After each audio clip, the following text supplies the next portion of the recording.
Is it finally over? The ominous aura of that monster has indeed begun to fade. The effects of the Sigil of Permission last but a short time. It will be some time before the Overlord of the Vortex can make any waves again. We are indebted to you for your assistance.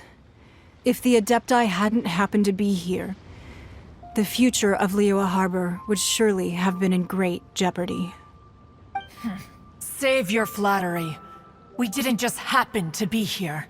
Surely you won't pretend to have forgotten the reason for which we came. Come now. There's no need for such harsh words, Cloud Retainer. I've heard that when Ningguang began learning to do business, she had already started setting aside part of her then limited income in preparation for building the Jade Chamber. At first, it was only the size of a small room, but with continued expansion, it has become the palace that lies before you now. It is a testament to Ningguang's entire life, both as a businesswoman and as the backbone of the Liyue Qixing. Seeing the Jade Chamber destroyed in the defense of Liyue means much to her. To me, such cooperation and sacrifice deserves at least some recognition, don't you agree?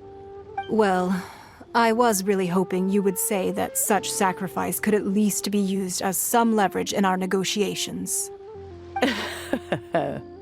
Thank you all for hearing me out.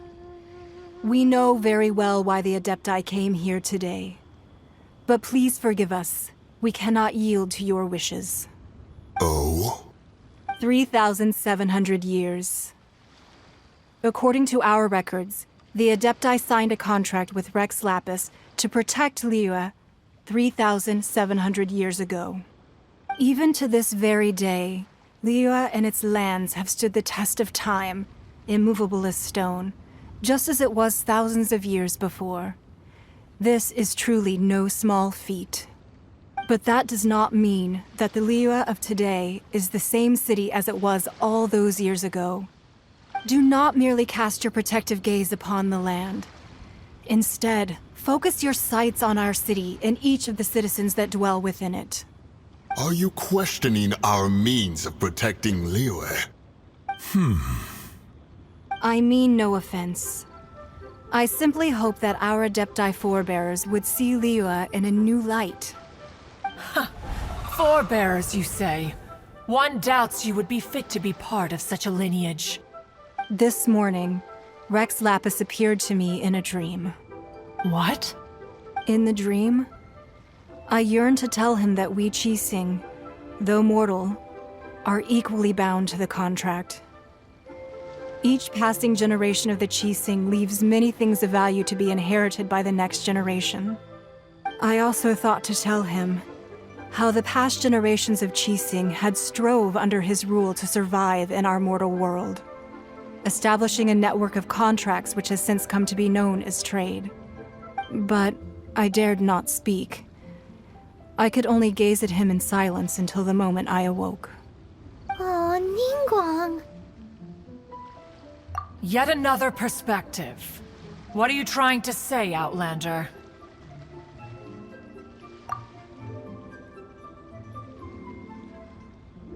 Right! That's something that happened in Mondstadt. It's a story about the Four Winds and the people of the Animal Archon. The Animal Archon sought to quell the strife between the two sides, because he believed that such conflict would only scar the hearts of both, and that nothing good would come of it. Each of the 7 nations has its own scars from the past. Though your point is the very height of simplicity. As Adepti, we've become a laughingstock, to be chastised thus by an outlander who has lent us such succor. All right, all right. Didn't Ningguang suggest that we should focus on the city and each of its citizens? I know I already have, so why not see for yourselves? I apologize for appearing in full armor. I am afraid I cannot show the proper courtesies. And who are you? I am Feng Yan, a sergeant of the Millilith. I have come to extend my thanks to the Adepti. I thought this battle would perhaps be my last.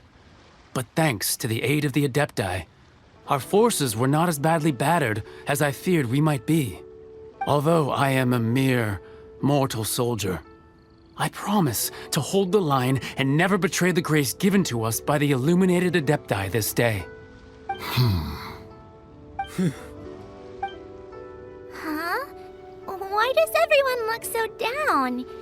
Didn't we just beat that big monster? Weren't you frightened, dear? It was quite the predicament. I wasn't afraid. All the strong Millilith guards were there, and those powerful heroes with their visions were there. Everyone was there. When danger is near, everyone always protects me. And the rest of the time, they make fun toys and tasty snacks and loads of things that make the harbor so pretty. Thanks for protecting Liyue Harbor. Please come visit us for the next lantern rite. Unfortunately, we wouldn't be able to participate. Huh? Because we are Adepti. Oh, okay. It must be hard being an Adeptus. Aww. You see, this is what Liyue is like today. The country of contracts is grateful to the Adepti for their protection, but it is no longer necessary for the city to rely on the Adepti's power to solve every little niggling matter. Although their blood is weak, there is still strength to be found in those we call mortals. The time of contracts between gods and Liyue has long since passed. Now is the time of contracts between Liyue and its people. Seeing the port around us now, it is hard not to feel a bit out of place. Wouldn't you say so, Cloud Retainer? Your line of inquiry is askew. One did not spearhead this expedition to Liyue Harbor. Seems like the Adepti have had a change of heart.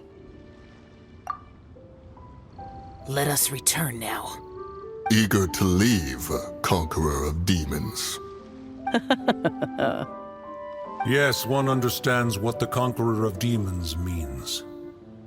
The city of Liyue has changed much after our long separation. One fears that by the time one finally grasps the new contracts of Liyue, you humans would have once again changed the place beyond recognition. Fair enough. Away we shall, and return whence we came. Since we Adepti have consensus, then one shall persist no further. But how will we ensure that the Liyue Chising will not simply exploit their power once we depart? In my view, that is still a thing to be guarded against. All right, Mooncarver, you needn't worry. It seems to me that this right of supervision is best left to the people of Liyue. Looks like the conflict between humans and Adepti was avoided. All's well that ends well, huh? Oh, right! It's nice that we've got peace and all, but we're forgetting one thing. Child wanted to unleash the god so he could lure Rex Lapis out. But we were able to handle the Overlord of the Vortex on our own, so Rex Lapis never showed up. Oh, and speaking of that, don't we still need to get to the bottom of that Archon's death, too?